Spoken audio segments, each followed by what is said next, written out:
গত শুক্রবার খুলনা জেলা ক্রীড়া পরিষদ থেকে একটি কারাতে প্রতিযোগিতার আয়োজন করা হয়েছিল, যেখানে বেঙ্গল টাইগার কারাতে একাডেমি এই প্রতিযোগিতায় অংশগ্রহণ করেছিল এবং 15 জন পার্টিসিপেট এখানে অংশগ্রহণ করার পরে মোট 25টা পদক তারা পেয়েছে। গোল্ড, সিলভার এবং ব্রোঞ্জ 3টি পদক মিলে মোট 25টি পদক অর্জন করেছে। তাদের এই সাফল্যের জন্য গতকাল সন্ধ্যায় খুলনা জেলা ক্রীড়া পরিষদ থেকে খুলনা জেলা ক্রীড়া অফিসার তাদেরকে অভিনন্দন জানান এবং বেঙ্গল টাইগার কারাতে একাডেমিকে বাহবা দেন। সেখানে বেঙ্গল টাইগার কারাতে একাডেমির সিইও এমডি আকবর আলী এবং তার সিনিয়র জুনিয়র সকল স্টুডেন্ট, সাথে ছিল অভিভাবকবৃন্দ। সকল ছাত্রছাত্রী ও অভিভাবকবৃন্দদের উদ্দেশ্যে বেঙ্গল টাইগার কারাতে একাডেমির সিইও এমডি আকবর আলী কিছুক্ষণ বক্তব্য রাখছিলেন। তো চলুন আমরা তার মুখ থেকে কিছুটা কথা শুনে আসি। আমার একটা রেজাল্ট দরকার নেই, আমার ডিসিপ্লিন অবশ্যই থাকতে হবে, তাহলে ক্লাবে আমি রাখতে পারবো না। যেমন গার্জেন ডিসিপ্লিন থাকতে হবে, ছাত্র ডিসিপ্লিন থাকতে হবে। ফার্স্ট পার্ট ডিসিপ্লিন ছাড়া আমার ক্লাবে কখনোই আমি এখানে অ্যাকসেপ্ট করব। একাডেমির বিভিন্ন ডিসিপ্লিন এবং খেলার নিয়ম কানুন সমস্ত সবকিছু সম্পর্কে কিন্তু সেন্সি সবাইকে জানাচ্ছিলেন। সকল ছাত্রছাত্রী এবং অভিভাবকবৃন্দদের বিভিন্ন রকম পরবর্তী নির্দেশনা, ক্লাবটি কিভাবে সে চালাতে চাচ্ছেন, এবার কিভাবে প্রত্যেকটি ছাত্রছাত্রী নিয়ে ভবিষ্যতের স্বপ্নের জন্য সে এগিয়ে যেতে চাচ্ছেন, সেভাবেই কিন্তু সবাইকে একটি দিক নির্দেশনা দিচ্ছিলেন। সেন্সি কিন্তু তার স্টুডেন্টদেরকে এক এক করে পরিচয় করিয়ে দিচ্ছিলেন।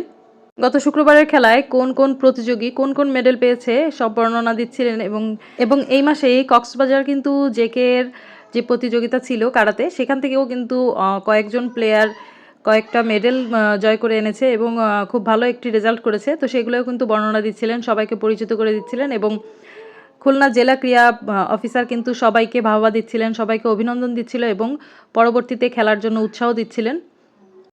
এরপরে সবার উদ্দেশ্যে অভিভাবকগণ কিছু কথা বলেন এবং বেঙ্গল টাইগার কারাতে একাডেমি সম্পর্কে অভিভাবকের মতামত জানান।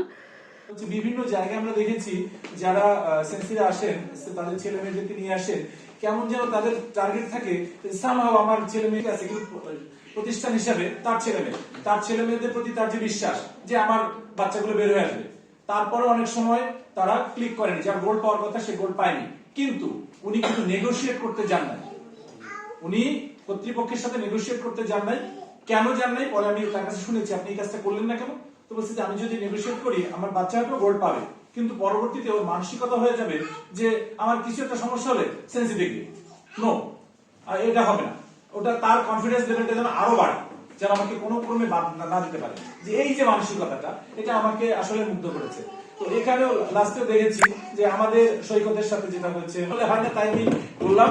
তো এই আকবর ভাইয়ের এই মানসিকতাটা যেন এভাবে থাকে আর আমরা সবাই যেন তার পাশে এরকম দাঁড়াতে পারি, আপনাদের সহযোগিতা পেতে পারি, আর এইভাবে সোনার ছেলে মেয়েরা যেন বাংলাদেশের এক একজন এক একটা অ্যাসেট হয়ে ওঠে, এই কামনা করে। এরপরে সবাই মিলে একটু মিষ্টি মুখ করছিল এবং আমাদের জেলা ক্রীড়া অফিসারকেও একটু মিষ্টি মুখ করিয়ে দিচ্ছিল।